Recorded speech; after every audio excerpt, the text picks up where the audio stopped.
Yo guys, what is going on? Welcome back to the FIFA Flow podcast. Welcome to season 3, episode 38 of the podcast, guys. Today, it's a bit of a later podcast, and what I mean by that is, our last podcast was 5 days ago. Yes, it was 5 days ago on Saturday.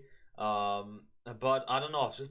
I've been busy. I had a pre-calculus test. I had some homework from school. Man, I said, as I usually say, the grade 12, the last year of high school, the grind, man, the amount of work is real. So I need to put, like, my main focus is that. But then when I do have the time, I like to make these podcasts. So just to let you guys know about the news, I want to hear your opinion. I want you guys to know my perspective on what's going on in the football world as well.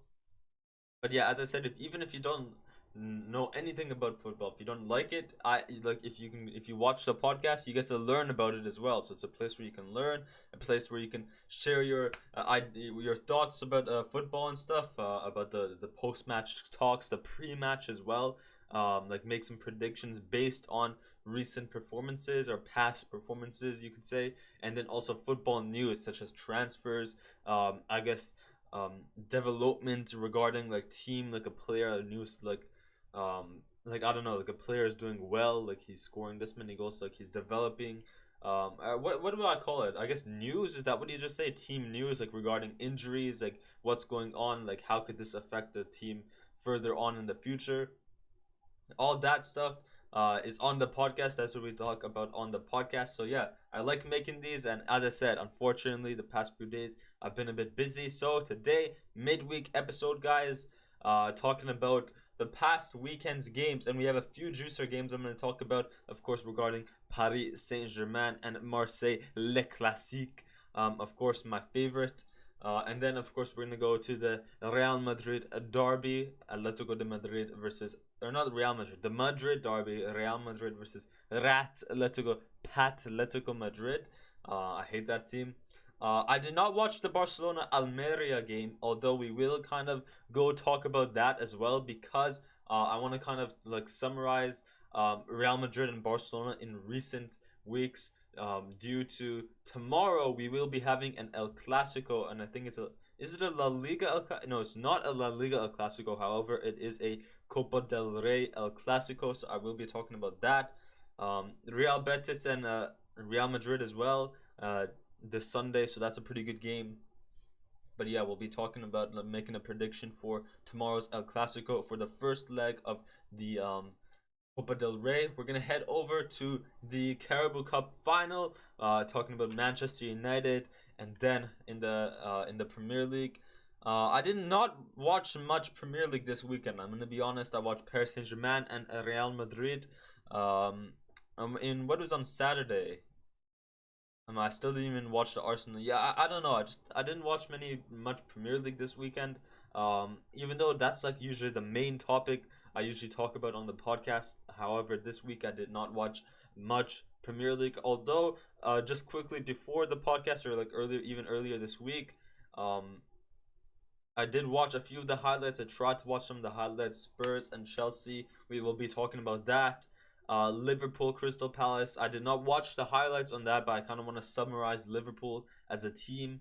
And then Arsenal as well. I guess we're going to talk a bit about Arsenal, Liverpool here as well. So yeah, that is today's video. And then, of course, some Twitter news at the end. And then yeah, I also want to talk about UEFA and then the FIFA, the recent FIFA awards. So yeah, let's just get right into it. Let's start off with the Ligue 1. Of course, the best team in the world, Paris Saint-Germain. Ici c'est Paris. Of course, you already know that is my team right there. I love this team, man. I swear, like, there's something with me in this team. I just have the passion, man.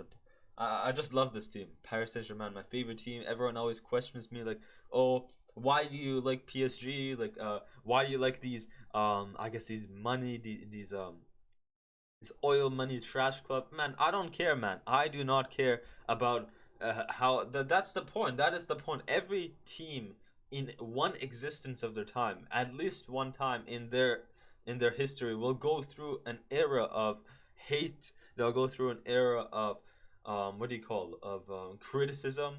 I think all team has criticism, of course, but they're gonna go through an era where they are the most hated or criticized team in the world.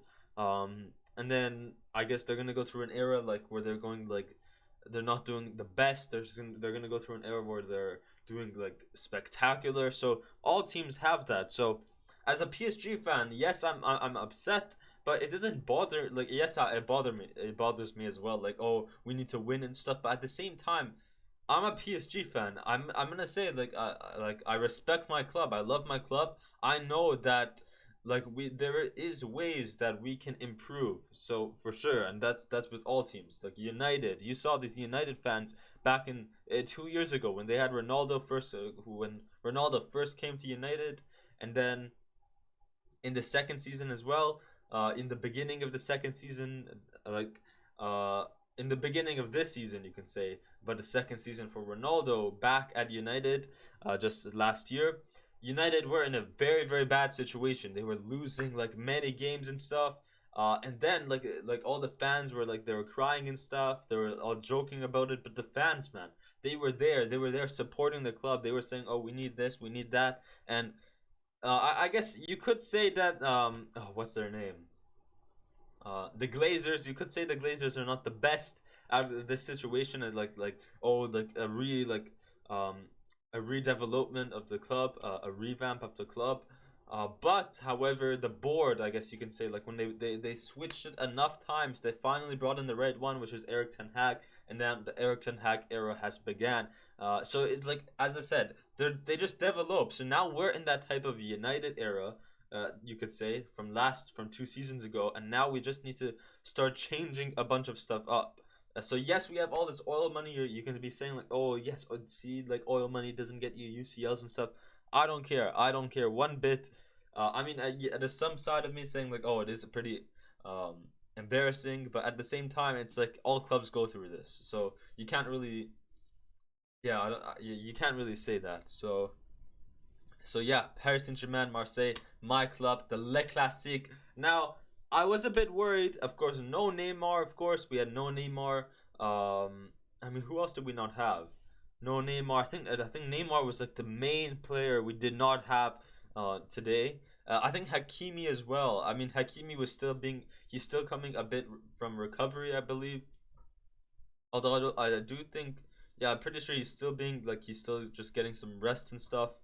Um, yeah, no Neymar as I just previously mentioned. And then I was gonna mention one more thing. Yeah, and then just a few weeks ago in the Coupe de France, which is the French domestic cup, so for the La Liga, it's the Copa del Rey, which we'll talk about later in the podcast. Our domestic cup is the Coupe de France. So, the Coupe de France, guys, Coupe de France, is basically like it's just our domestic cup. And just a few weeks ago, February 8th, just 2-3 weeks ago, we got absolutely destroyed by Marseille, man. Like I'm gonna be telling you, man, the way we played was like I did not like it. The penalty, we conceded a penalty, which, man, Marco Verratti, like you didn't have to like tug on. I don't quite remember who it was, but like it was. You could say it was a bit light, but at the same time, like there was no point, there was no reason to do that. Of course, I think was this the free kick, the banger free kick, beautiful goal. I gotta be honest, and then Ramos from the corner. But I'm gonna be honest. Other than those, we still got like absolutely outplayed. As you can see, I don't like being the stats merchant because even if you don't have as many stats, like if you have 2 shots against 5, those 2 shots can be way better than like a way higher like expected goal ratio or percentage than the 5 shots the opponent gets. You get what I mean? So for that reason, I don't like being a stat merchant. But in this scenario, you have to 100% say there's a stat merchant involved. So 16 shots against 8, 8 against 3. You can just tell the amount. Like we have no offense, especially without. I don't. Did we have Mbappe this game? Yeah, I think Mbappe was still injured. The week after this, I think the week, yeah, the week after this we had the what is it called? And the UCL, the first leg against Bayern as well. Mbappe was still injured. He got injured the game previously before this one. So this was just a terrible game. And yes, now we have Mbappe and we win. And yes, he scored 2 goals and got an assist. Lionel Messi scoring 1 goal and getting 2 assists for Mbappe. Of course, the the brother duo, you could say, like the duo connection, the bond, the two best players in the world. However, I'm still not gonna say I just mentioned we lost 2-1 in the Coupe de France to in the Le Classique against Marseille 3 weeks ago without Mbappe, and when Mbappe comes back, we win 3-0. I'm still not gonna say, even this was also being said after the Bayern game when Mbappe got subbed on in the 60th minute and Mbappe scored two offside goals. Well, I'm gonna say one offside goal. I'm not gonna count the first offside goal as a actual goal. He literally went, he missed, he was walking off of the pitch, and then went back on. So I'm not gonna count. That's just Mbappe. I don't know, being that's just him. But I'm still not gonna say, even we lose the Le Classique when Mbappe wasn't playing, and now he's back and we win. And then when he was subbed on against Bayern in the 60th minute, the whole game changed and we started playing so much better. I'm not gonna say it's because of Mbappe. I appreciate Mbappe, man. Mbappe is literally the best player in the world. I'm gonna say that he is the best player in the world, but I'm not gonna say that we are nothing without Mbappe. I think we're better. We're way better than without. We are better with Mbappe because of the runs he makes. This guy's runs are crazy, but I'm not gonna say we're worse. The only reason we're worse without Mbappe is because Mbappe is our striker. Mbappe is our get in behind man. He's the guy who makes the runs in behind the defenders, the through ball runs. We send the through ball to him, and that's how some of the goals were created today. The first goal, Lionel Messi, he sends a through ball into Mbappe. It's a 1-on-2, or it's like a 2-on-3. Messi and Mbappe versus the other three. Messi, he dribbles through. He like goes to the left of one, sends a through ball into Mbappe. Mbappe is through, sends it far post behind Pau Lopez. So yes, Mbappe, he's great at making those runs. He's great at reading the field, reading the players, shooting at far post. Like his shots, like very very good, extraordinary shots. But the only reason Mbappe like is good, like yes he's good, he's something else. The only reason we do better with Mbappe is because when we don't have Mbappe, we don't have a player, a backup striker who can make those runs or who's able to make those runs. I would say right now is Ekatike, but I don't know, man. Whatever Galtier is doing, man. Ekatike, like run Ekatike. If we don't have Mbappe, I'd like to see Ekatike. However, Ekatike is not the best on the ball. But I don't know. We don't have another backup player who can make those runs in behind, such as Rashford. I don't think Ekatike is really that guy who makes the runs in behind a lot. But he's decent for his age and what he like the experience he has, but he's not Mbappe, man. We need someone like Rashford who's able to make those runs in behind, and then Messi or Neymar or Vitinha, Verratti can send those through balls into him. Same with like Osimhen, however you pronounce it. Is it Oshiman or Osimen? I think it's Osimen.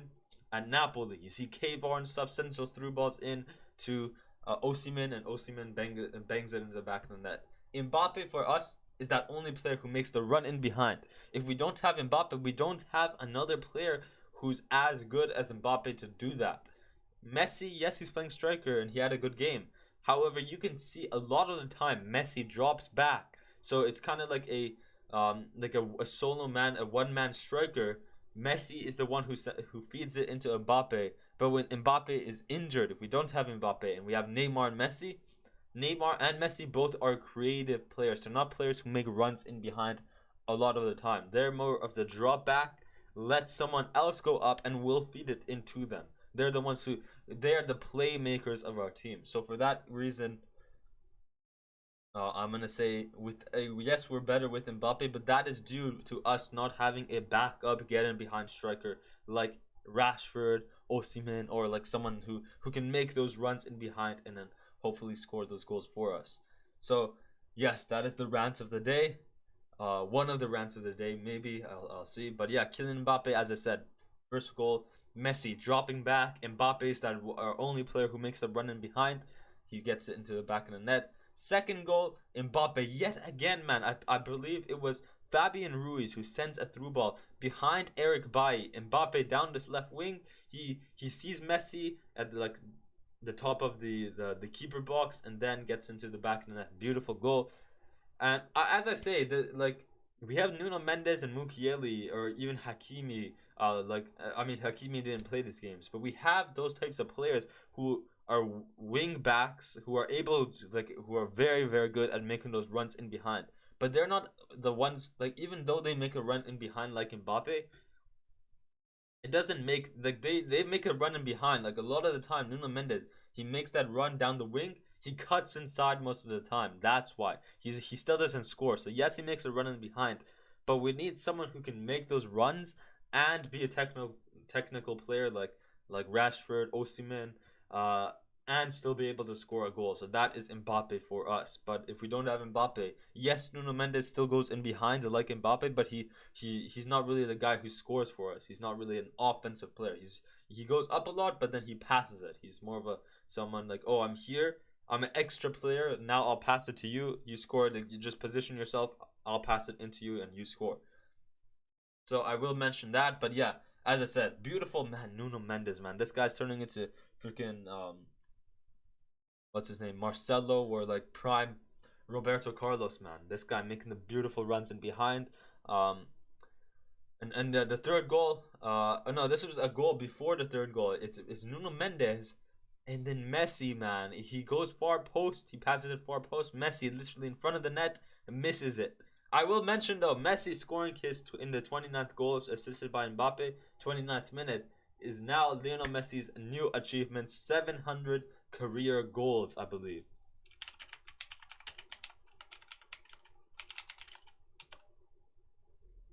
$795. Okay, club. It might be club. I'm pretty sure, not career. Single club. I mean, what? This is Wikipedia, man. Can I? Was it 800? Okay, it might have been 800. It might have been 800. But I'm pretty sure I've seen somewhere he's close to another record of 700 or something. Oh no, man, I really don't know what it is, man. But like my Google Chrome, man, sometimes it just goes nuts. It just doesn't load. But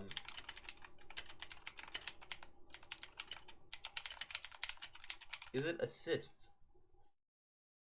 I know he's close to some sort of record. Is it like, it's not appearance, but I don't know. I'm pretty sure he's some close. I've seen this somewhere, man. I swear, just the other day, just yesterday or the day before. But anyways, yeah, Messi scoring a new achievement. I think 800 goals now.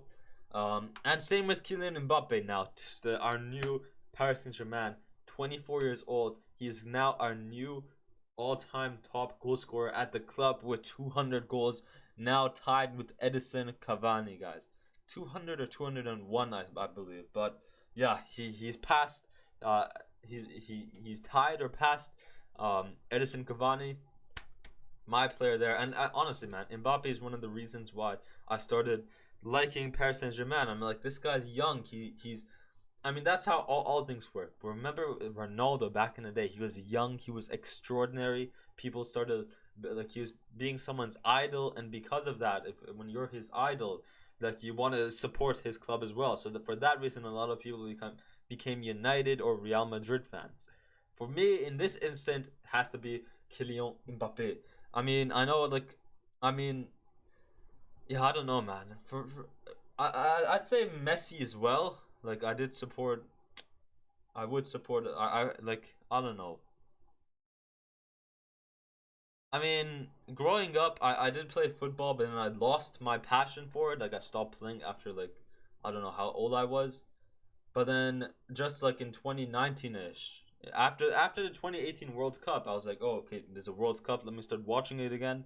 And then, like, I got more into football. And then in 20 when COVID hit, I was like, okay, now everything is online. Maybe I should watch games online. Like, what should I do? And then I started watching. So after, like, 2018, in 2018, like, it, like, kicked again. And that's when I saw Mbappe, man. 2018, 2019 type thing. Or 20. And then 2020, I got way more into it. Like, I just full sent it. And another reason is FIFA as well. My cousin, he said, oh, you should try FIFA. I tried it, and, like, the passion. So, like, I know FIFA is not the best game, but that got me into football, like, into real football as well. So very nice, very nice. But yeah, man, Mbappe for my reason.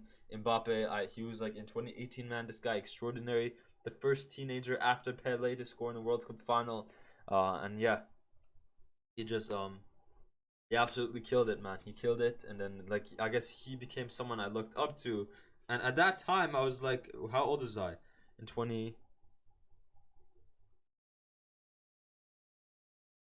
like 12 or 13, 14 years old. And then I got back into football and I was like, oh, Mbappe, this guy's like young. He's like 4 years older than me. Like, he's doing this. I don't know. He just became my idols. Like, like when someone, you usually become like close to people who are near your age. In high school, you find people who are someone like who's close to your age. That's why it's so easy to bond with them, because you have a lot of things in common, the same age and stuff. So, yeah, Mbappe, man, I guess that's kind of, you can say, the same reason for me. But yeah, PSG, man, brilliant game we had here. Even though regarding like the past few recent forms, yeah, man, Verratti, Vitinha, they had some decent games. Unfortunately, though, Kimpembe, man, he comes back from recovery, and then he yet again after this game, like in the first half, he gets injured, and I believe now there's rumors of him now being what the heck is this? Why is it in English, man, or in French? Ruptured.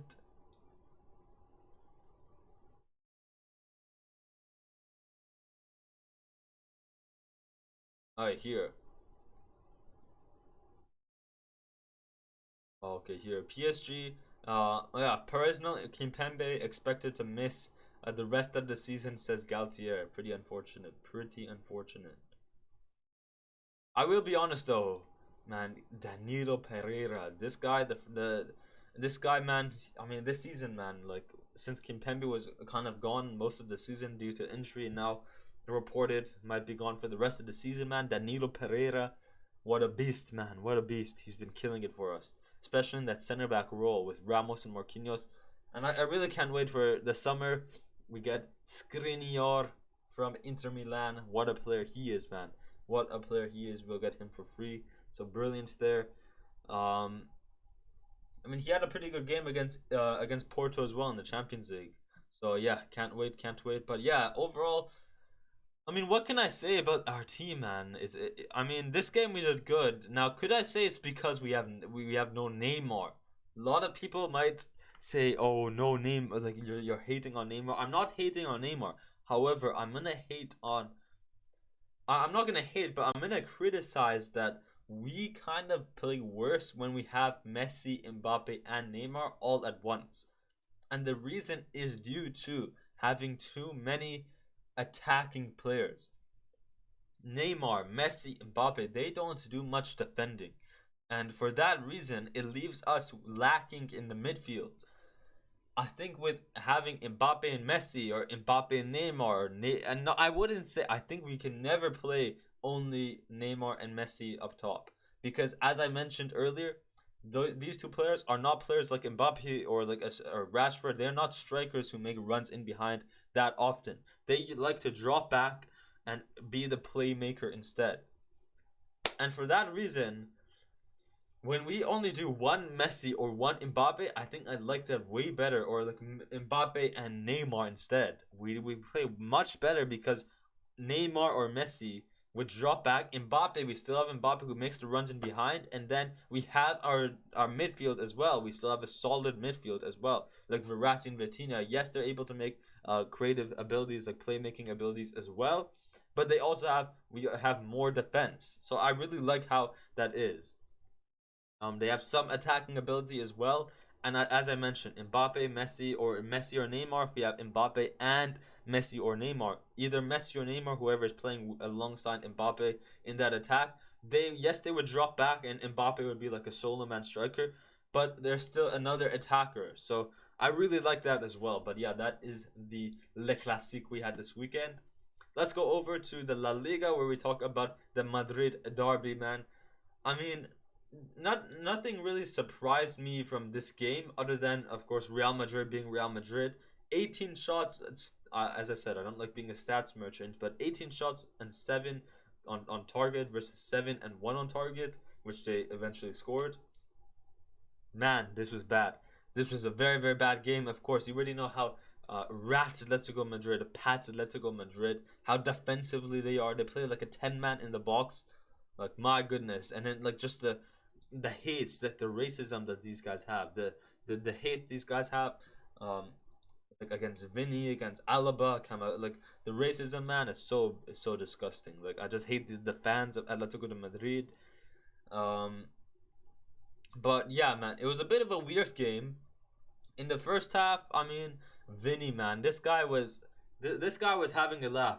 This guy was really having a laugh. 2018 Vinny decided to show up, man. This guy was literally, he couldn't dribble. This guy couldn't dribble at all this game.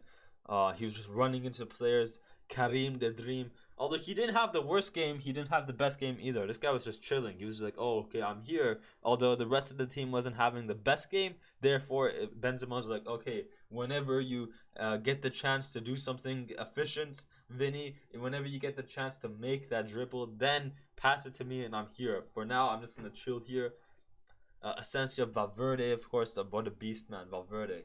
This guy literally runs everywhere. Rudiger, Eder Militao, Ceballos, and Toni Kroos.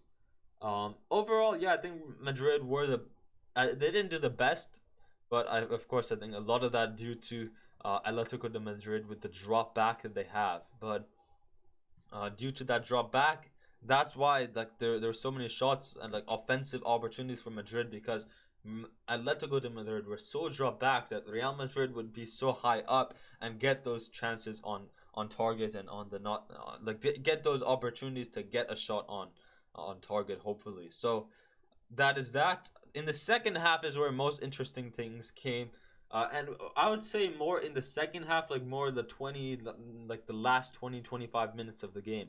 So it first started off with a random red card. I'm like, what in the world is this?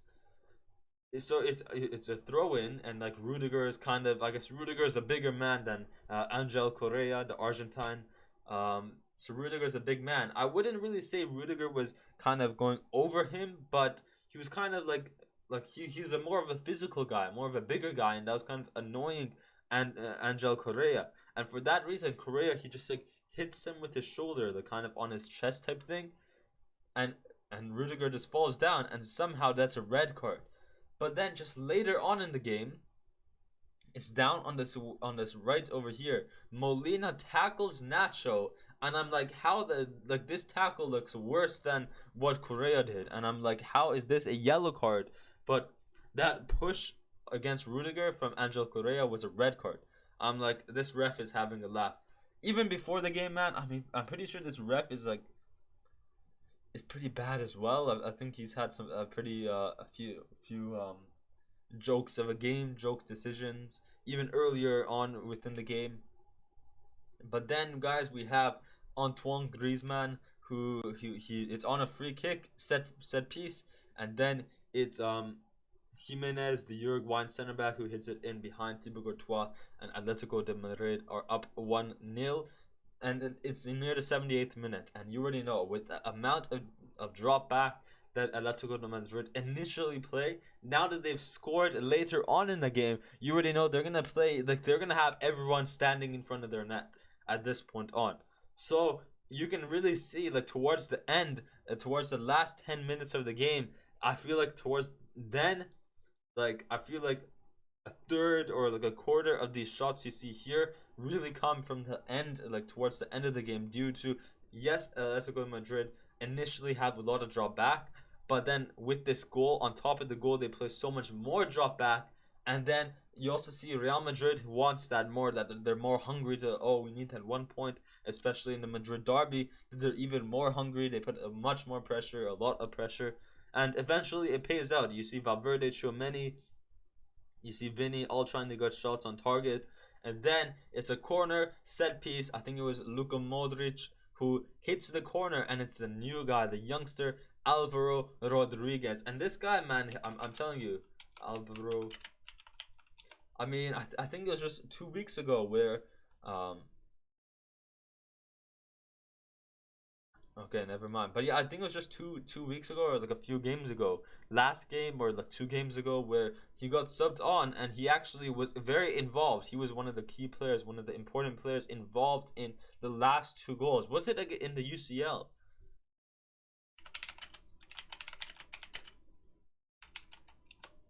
I doubt it was in the UCL, but I mean, let's just take a look. Lineups here. Yeah, no, it wasn't in the UCL. I think it was the last La Liga game that Real Madrid had, or the game before. I'm pretty sure they won 4-0, so I think it was the last 2 games towards the end of the game where he was involved in the last 2 goals. Yeah, against Elche here.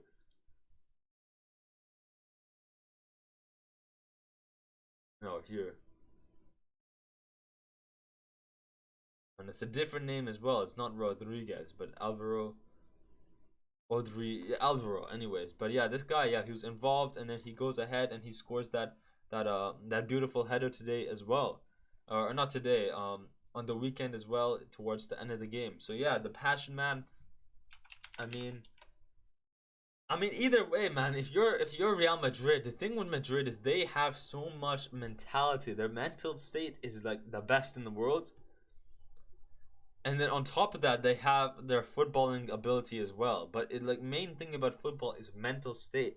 And for that reason, if Madrid go on to score first, they're probably gonna go on to win the game due to them having, oh, we're winning. We can either drop back, or now we have like a winning mentality. If they're losing, they're gonna say, oh, we're losing. That's fine. We're gonna have a comeback mentality, put some more pressure and passion to get that comeback. It's in the DNA, man. There's something with this Madrid. So. And they've done it here. They haven't won because I don't know yet. They didn't end up winning, but they ended up coming back and getting that 1 point at least from Atletico de Madrid. But yeah, wasn't the best game, especially for like with the way Madrid Atletico play, Patletico or Ratletico play, like all defensive and stuff. It was better towards the end of the game, but even then, like the amount of drop back that Atletico had, and then the ref making some weird decisions, pretty weird. But yeah, that is the Atletico de Madrid, or the Real Madrid derby, the Madrid derby. And then Barcelona Almeria. Now I did mention this in the last podcast episode with with my cousin Kian. But guys, I will mention it yet again. Is this the downfall of Barcelona? Now, we usually see this towards the second half, towards the end of the season, where teams do good in the beginning of the season, but then it just breaks down towards the end of the season. Another cause, of course, World Cup tax. I mean, at this point, it should be over. You can see teams like United, they're back on trail and stuff. But you could still mention that, like, there's still a bit of World Cup tax, like, World Cup in the middle of the season, so much pressure, so much games, like the players can't handle it. But I mean, that was over 2 months ago, so I think players should be fine.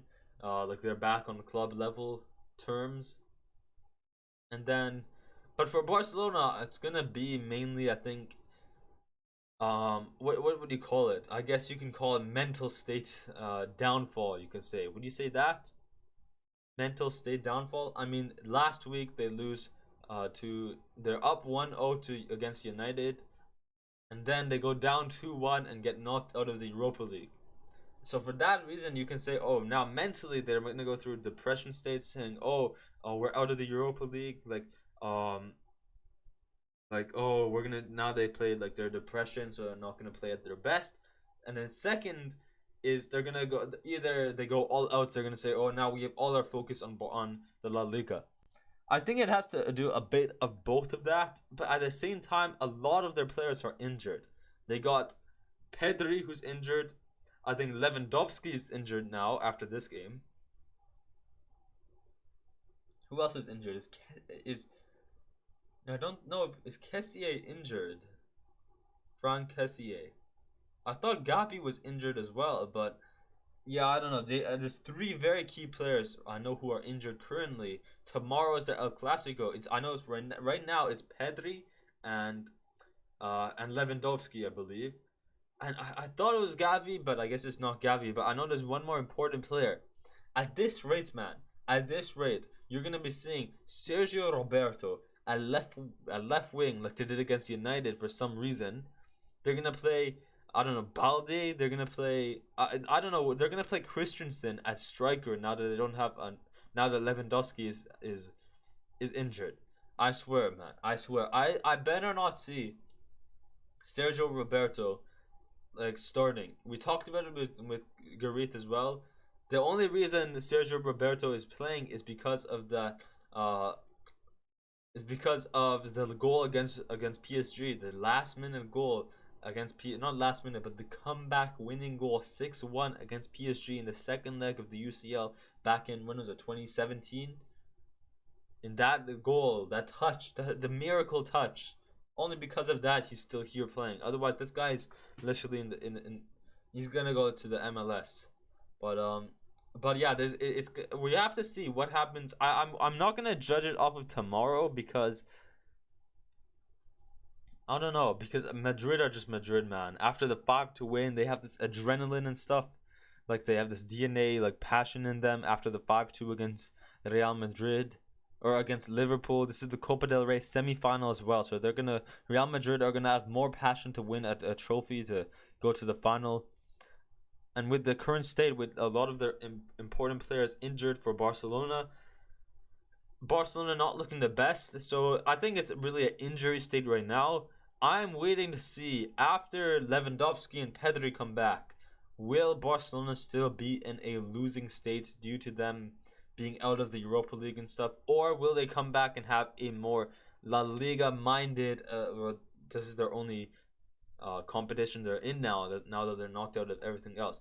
Will they be more La Liga focused and go on to win it? I'm gonna see.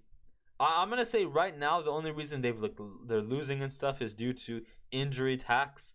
But after injury, after they get some of their main players back, I want to see, are they gonna go the route of, oh, we've lost to United, now we focus on La Liga and then we go on to win it, steal it from Real Madrid, or we go into the depression state and we start losing. That's what I want to see from Barcelona. So tomorrow's game, I think Real Madrid will win it. They're in this adrenaline mode from the 5-2 against Liverpool last week. They're hungry for trophies.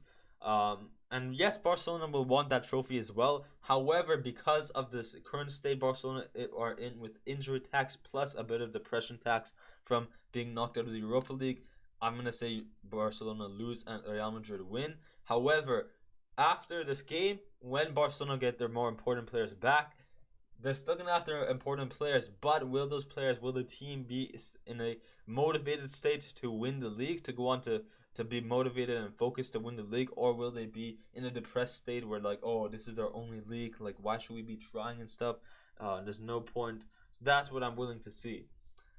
But yeah, that is La Liga right there for you. Let's go to the Carabao Cup, guys.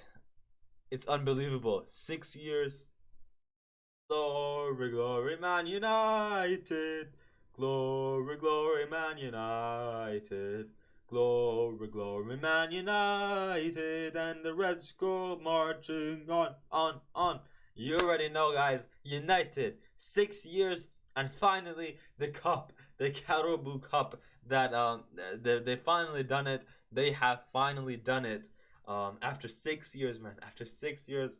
I mean, yeah, guys, it's pretty unfortunate. I think just last week as well, Spurs have hit their 15-year mark of no trophies.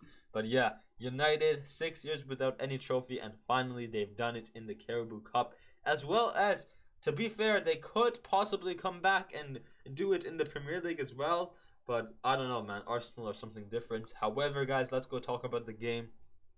What a game. We go starting off in the 33rd minute where Casemiro scores off of a set piece. It's crossed into the box. And this one is a bit controversial because you could say Casemiro goal against Newcastle. You could say it was a bit controversial because yes, his leg was on the same line as the defender. However, he was leaning a bit forward and his shoulder was a bit offside. So this one is a very close call. It really depends on what the ref thinks on how on the VAR. I think it's over here. Like, I don't know if we can really zoom in. Can we zoom in here? Yeah, I don't know. It's like his shoulder is a bit offside, just barely offside here. Like yes, his leg, but why are they marking? Why are they marking it on his leg? There should be one line. There should be a green line for the furthest defender, and then there should be one on his shoulder, on a blue, like a blue line. So for that reason, it's a very very close call. It's like that. It's like that goal, the third goal, the 113th minute goal in the Argentina France final, where Kunde's glute keeps him onside. He's regretting Kunde, or not Kunde's, Varane's glute keeps Lautaro Martinez onside. So yeah, Varane regretting glute workouts. But anyways, yeah, it's the same thing here. It's a very very like millimeters by millimeters offside, so, or onside, or either or, like depending on what you can really see. But I mean, I would give it, man. United, they deserve it as well, and Casemiro especially. Casemiro comes to the Prem. This guy really showed the Premier League a true CDM role. Yes, he's scoring goals, but at the same time, he's defensive oriented. He comes back. He has the pace. He can intercept those balls, build up the play from the midfield. So this guy under Ten Hag as well. Like, he still has that motivated leader kind of like you can say, like he has this mental coach, kind of like Zinedine Zidane as well. So yeah, that is the Casemiro goal. And then Marcus Rashford, it's a Wout Weghorst, the what is he? Where's he from? Netherlands. What is the Netherlands called? The Dutchman. It's Rashford who goes on his right. He makes a kind of like a bridge run behind one of the defenders. And then the defender is marking Rashford, like he's trying to block him. But Rashford, it kind of hits the defender, I believe, from the angle I saw. And then it's Loris Karius, guys. Loris Karius, who he literally goes backwards. Like, he falls backwards and the ball just goes. Man, I was like, what am I seeing this guy? Now, to be fair, guys, Loris Karius, after the when was it? Was the final against Madrid?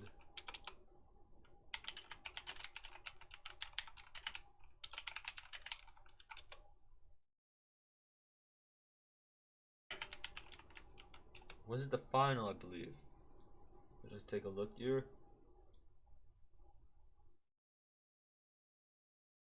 No, I don't think I think it was one of this, like, was it in 20, not 2020, what am I talking about?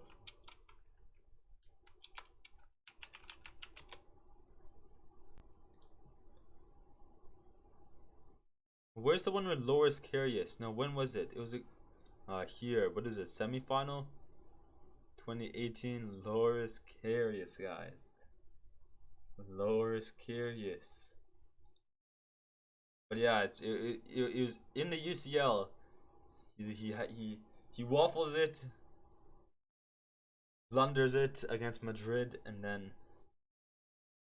then yeah, Liverpool didn't play him, and then I don't quite, did he go to West Ham or something? He went to Newcastle, still didn't get played and stuff. And then now Nick Pope got a red card from the previous game. I don't quite remember who was against, but yeah, he got a red card. He was not able to play against United, and therefore, after about 2 or 3 years, Loris Karius is back. And then yeah, he still blunders it. However, I will say, after the goal in the second half, Loris Karius, man, this guy, he had a pretty good game. He did have a pretty good game. I will be honest. He had a pretty good game, although before that, it was Real Madrid. Loris Karius came back. He repeated it. He repeated history, guys. But other than that, in the second half, honestly, he had a really good game. United, as I said, deserved 100%. I mean, with the passion. Lisandro Martinez. Licho, guys. Licho. Anthony with the Anthony spins. Fred, man.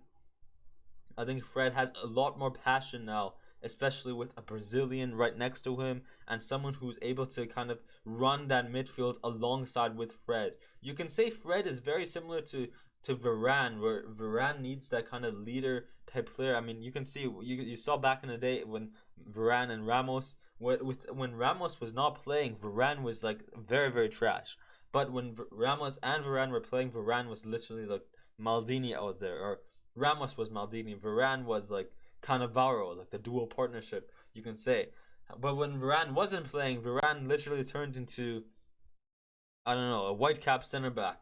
So now with Lisandro Martinez, he's kind of that captain type player, and Varane is able to kind of have that leader beside him. And you can say the same scenario is kind of with Fred as well. You can see the past 2 seasons, Fred is not the best center mid or CDM. However, alongside with now someone who's like able to be a leader, control that defensive area alongside with him, he kind of, and he's Brazilian as well. He kind of has that partnership with him, and he's playing better, and it also allows Fred to kind of go up a bit more. I think that's what's also good about Fred. He's definitely more of an attacking CDM rather than a defensive one like Casemiro. Like, yes, you may be a CDM, but you sometimes you go up a lot as well. That means Casemiro did that as well. Casemiro, the Madrid days, Cruz would drop back because Cruz would be someone who wants to control the tempo of the game. And then instead, Casemiro would be the one. Yes, Casemiro is a CDM, but at Madrid with Cruz, Modric, and Luka, Cruz, Modric, and Casemiro back in Madrid, Casemiro would want to go up. Cruz would be the one who would want to drop back to control the tempo of the game or make those playmaking opportunities. And Modric would be just the box to box. He's just there. He's the playmaker. So like Cruz is the tempo maker. He's the tempo controller. And then he passes it to Modric. Modric sees the ball, and then, like, he says, like, oh, take it slow, Modric. He passes it slowly to Modric. Modric takes his time, the same tempo with Cruz, and then kind of like that. So I think same thing here with Tony, with Casemiro, and then Fred as well. Yes, Fred is a CDM, but I think he's more of an attacking one. Same with Casemiro. Although Casemiro now is also kind of a leader alongside with Fred. So now Fred has some more, I guess, confidence now, you can say, with a leader, CDM beside him, and Brazilian, of course. But yeah, congrats to United. Glory, glory, Man United. Glory, glory, Man United. Glory, glory, Man United. And the Reds go marching on. You already know the song. But yeah, guys, let's head it on.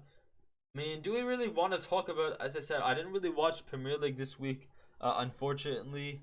But I will mention, guys, Arsenal, they played their game that they had in hand. And yes, they are back 25 games and 25 games with a 5-point difference. So you really love to see it. Yeah, Liverpool, I mean, they're going into the same thing Barcelona went into after the 5-2 defeat to Real Madrid in the UCL. They're going in a depression state, you can say. I mean, Liverpool were always in a depression state, not a depression state, but like in a bad scenario, in a bad state even before the game. But now that game is gonna hurt them much more. Chelsea, man, Spurs and Chelsea. I mean, there was a screamer goal by Oliver Skip, man. It's Enzo Fernandez who clears it. He tries to clear it, goes back out of the box, and then with the side of his outside of his foot, of his cleat, it's Oliver Skip who bangs it into the back of the net. It's a beautiful, brilliant goal. And then yeah, Harry Kane is humming song from a corner, and then I think it was Eric Dier, who gets a touch on it. It goes far post where no one is marking Harry Kane, and then Harry Kane just gets into the back of the net. So like it's humming song, crosses it, and then it's Eric Dier who gets a touch on it, which goes far post. Harry Kane, as I said, none of the Chelsea players marking him, and he just taps into the back of the net. So yeah, I don't know, man. Chelsea, man, I think it's like since the 300 or 400 million summer or winter transfer window they had, they've only won one game and drawn one. I think they only had 1 or 2 goals as well. So the goal of the month for Chelsea might have to be their only one goal, which is João Felix. That is sad. That is very sad. But yeah, I don't know. There's nothing much to talk about in the Premier League. Let's go ahead and talk about some football news and talk about the World Cup as well. Actually, we'll talk about Europa League predictions after. Let's go ahead and talk about the news. So actually no, I don't want to talk about this quite yet. But yeah, Leroy Sané is in doubt for next week's UCL clash due to ankle discomfort. Let's go, vamos. I mean, as a footballer, it's pretty sad to see footballers get injured and stuff when it's bad injuries. But as a PSG fan, I'm very happy. This could give us some high hopes. Although Coleman, man, this guy Coleman, Kingsley Coleman, one of our former players, came out from our youth squad as well, our youth academy.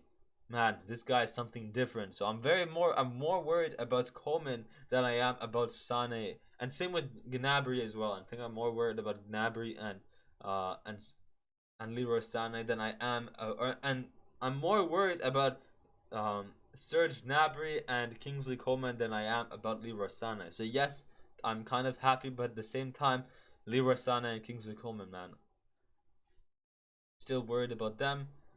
Yeah, honestly, I'm gonna be honest. Yes, PSG keep on losing and stuff, but I think with the way that's due to our back line.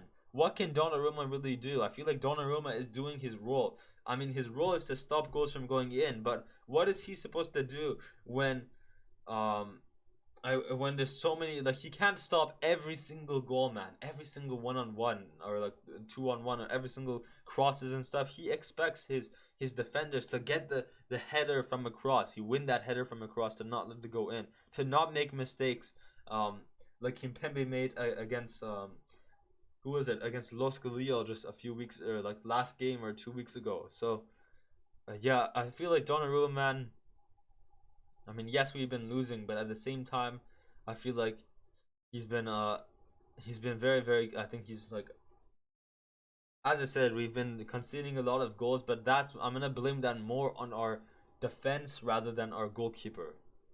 So yeah, I don't know, man. Our defense should be, the goalkeeper should be the last stage of like, there's different stages. First, the team has to get past the attack, then the midfield, then the defenders, then the goalkeeper. The goalkeeper should be the hardest to get, or the defender should be the hardest stage to get past.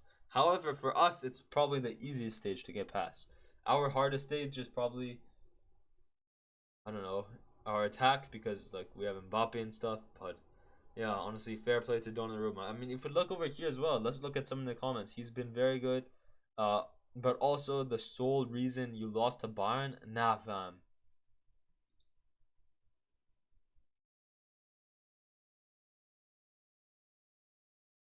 Yeah, this was dead. The worst thing we had, as I said, no Mbappe to make runs in behind.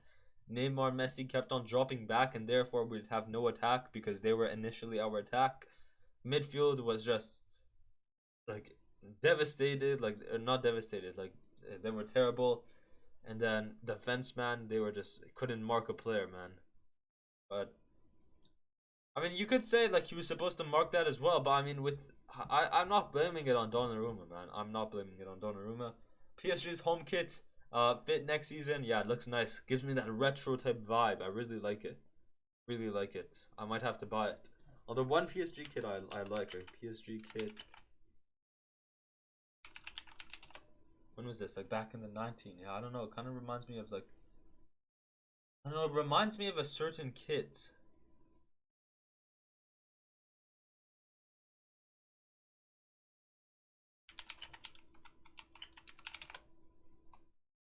Oh, for some reason it reminds me kind of like something like this. Back in the Edison Cavani, like Thiago Silva, Dani Alves type days. Look at, like, I don't know, 2017, 2016.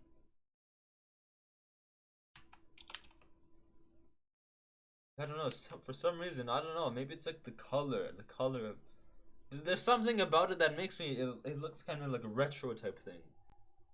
Yeah, I don't know what it quite is. But anyways, guys, let's go on and talk about the FIFA, how rigged this is. So let's go ahead and talk about it.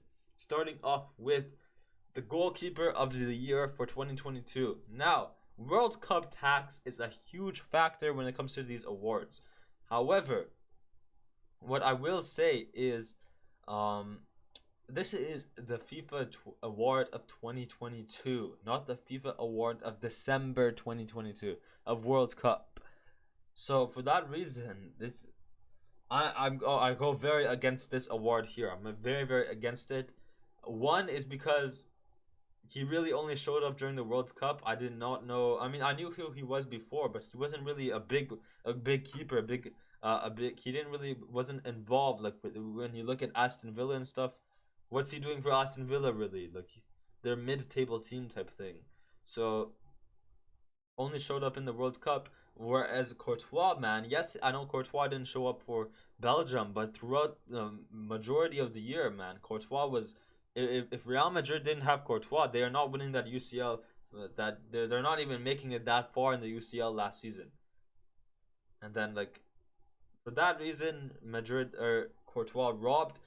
On top of that, like even when you do give it to Emiliano Martinez, in the FIFA 11 men's 11 team, the full team, they give the keeper award to Thibaut Courtois somehow.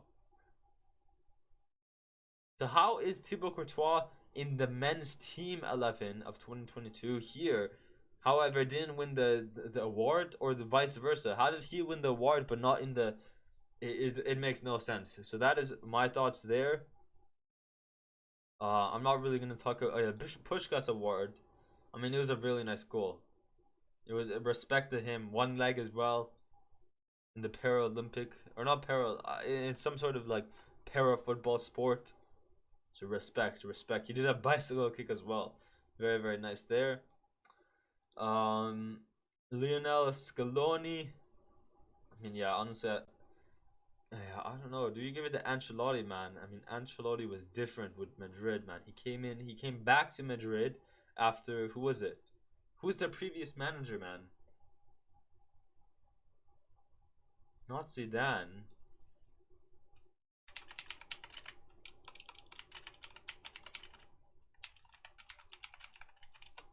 Was it Zidane? No ways. No, Zidane didn't leave.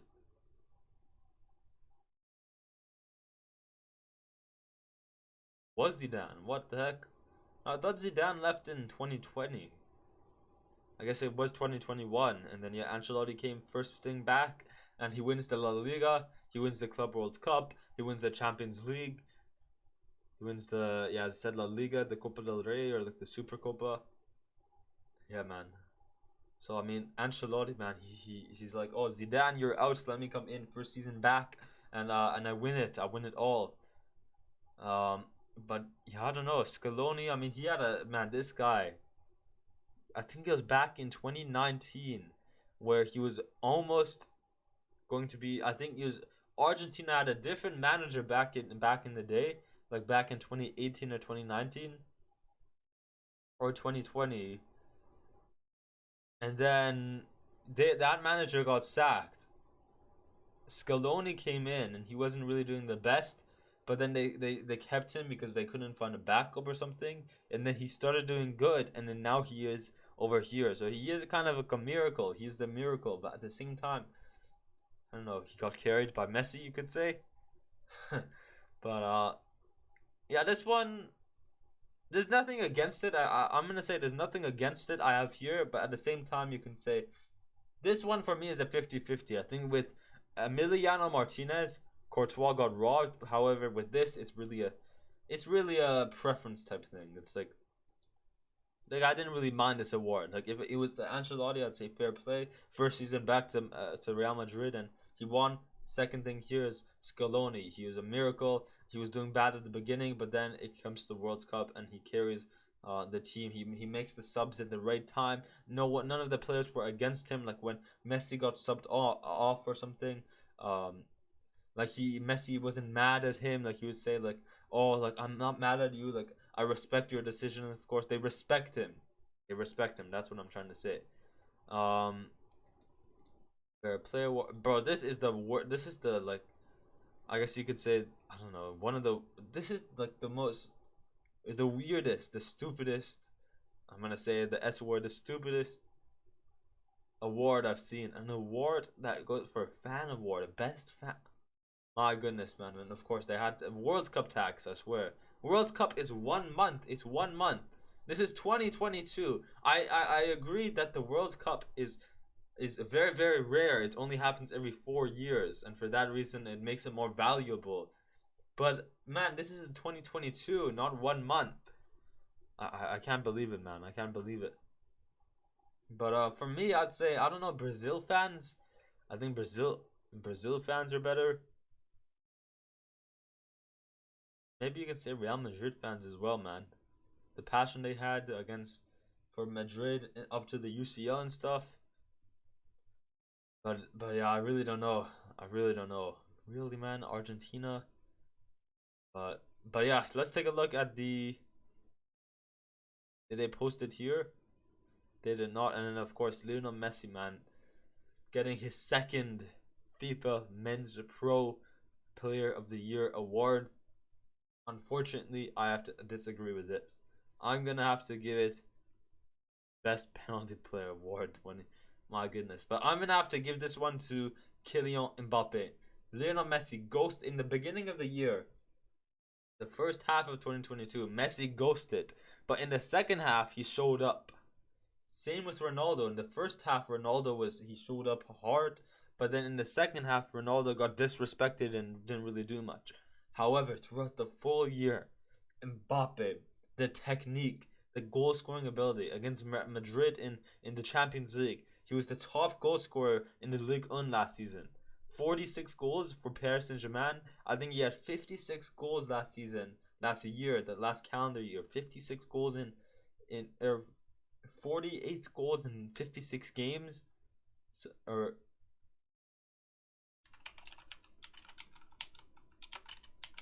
Let's take a look. 56 goals. In as many games this year. 56 goals in 56 games. Finishing 2022 on top of the world. And this guy, like the technical ability, top goal scorer of that calendar year.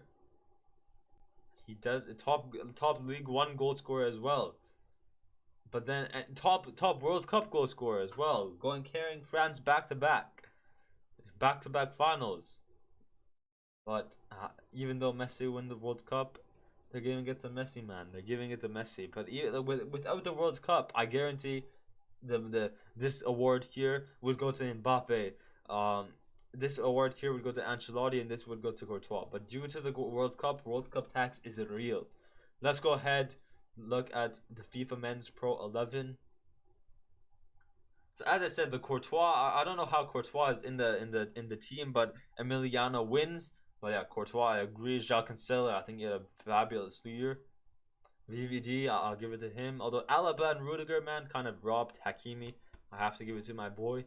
Casemiro, yes, fair shout there. KDB, most consistent player. Luka Modric, this guy never ages. Karim the Dream, of course. Erling Haaland. Kylian Mbappe. And of course, Lionel Andreas Messi. So yeah, what a team. As I said, VVD, a bit iffy. Like maybe Alaba, I really feel like Alaba, man, he needs some more respect. Alaba, man, I feel like Alaba was a huge signing for Real Madrid last season to win that Champions League. And same with Rudiger as well, not just in Real Madrid in the second half of 2022, but in the first half with Chelsea. But yeah, that is that there. Let's go ahead and end it off with some predictions here for the Europa League. Let's just go ahead and do this. So yeah, some pretty interesting matches here in the Europa League. I mean, we talked about the legs with Gareth, but let's go ahead here and make predictions. UEL round of 16. So first up we have USG, and I'm not quite sure who this team is. So for me, I'm just gonna, and with Union Berlin, kind of slept on them. I think Union Berlin not doing the worst. I think they're like second or third in the Bundesliga. Juve, I mean, man, Juve had like the Di Maria hat trick in the second leg against Nantes. I think Juve are comeback as well. I mean, they had an iffy game this week. Yesterday, I believe it was against what is that team? I know it's a Bundesliga team, but how do you spell it? They had an iffy game yesterday against Sampdoria. Who is it? Juve. Oh, Torino. Yes, I think it was against Torino. A bit of an iffy game, like they're up 2-0, they come back 1-1, they go up 2-1, 2-2, and then a bit of an iffy game, but yeah, Juve, they're coming back. Di Maria, man. I think that this team here, Freiburg, will go ahead and lose. Arsenal Sporting. Ooh, pretty interesting. I mean, you already know the Portuguese passion. Sporting coming down from the Champions League. But did they come down from the Champions League? I think they did. But I mean, with the way Arsenal are,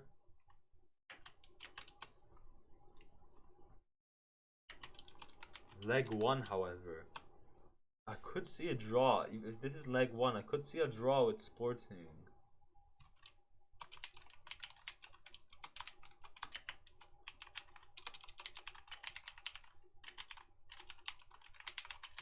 Yeah, I'm gonna say this. Don't sleep on them. Villarreal Roma. Ooh, what a game. I mean, Jose Mourinho, man. I have to give it to him. Or not Villarreal, Sociedad. And at the same time, I might also say don't sleep on Sociedad. Don't, because they are a pretty solid team. Don't sleep on Real Sociedad. And then Sevilla. I think Sevilla will win this. Sevilla. I mean, before the round of 32 of the Europa League, they weren't having the best of times in La Liga as a whole, but I mean, after that, they kind of came back. How do you spell it? I forgot. Fenerbahce? Or Fenerbach. It's like, how do you say it? I don't know. I'm not Turkish, guys. Fenerbahce or something. I can't say that. Yes, I'm Persian, but yeah. Leverkusen, what a game. The Leverkusen versus AS Monaco in the round of 32. Brilliant game. I'm gonna say the Leverkusen go on through here. Other team, man, I can't be arsed. I can't be arsed. I don't know what that other team is. Real Madrid, Real Betis. This is gonna be a Man United, Betis. This is gonna be a really good game. However, I think United will win this.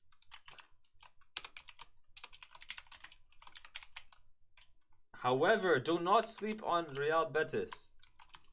I'm gonna say that because they are a pretty decent team. They are a pretty decent team. And then Shakhtar and Feyenoord. Ooh, this is pretty nice. Feyenoord. Do they? I don't know. This is a pretty tough game. I'm gonna say Feyenoord win. Although both teams, man, I'm gonna say a draw. Honestly, this is yes. You may think it's weird, like, oh, bro, what is this game? This is nothing compared to El Clasico. But I feel like for the level of these two teams, man, it's a really nice game. But yeah, that is my predictions there. But yeah, if you guys enjoyed today's video, hit that podcast, hit that like button, hit that subscribe button. Thank you so much for the support as well, guys. I think it was in the beginning of the year we had 25 subscribers. I said like, oh, maybe it's my birthday on February 20th, just last week or 2 weeks ago. And I said, oh, maybe we can hit 30 subscribers. We went on, we hit 35, and now we're at 38 subscribers. Thank you so much for the support. But yeah, as I said, next video will probably be on 2% phone on my chart. I have 2% charge on my phone. Let's just turn that off real quick. Next video will probably be on. Let's just take a look at what games we have this weekend. We have El Clasico tomorrow. We have Bayern. We have Napoli and Lazio, Dortmund and RB Leipzig, which would be nice.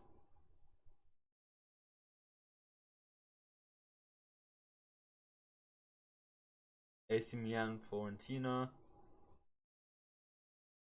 PSG, Nantes, and then we go ahead and see Liverpool United. So your next episode will probably be on Monday. Yeah, I think Monday. We'll do it on Monday and then make the And then yeah, the episode after that will be on Friday or Thursday even with Garit yet again, talking about because that's gonna be a huge episode with PSG. We're gonna see if they're able to come back and go through to the next round, the semifinals or the quarterfinals of the Champions League. So yeah, next episode probably on Monday. For now, stay positive. Thank you so much for the support, as I said. But yeah, for now, stay positive, stay happy, stay safe, stay flow, and I'll see you later. But for now, have a good one. Bye bye. Peace.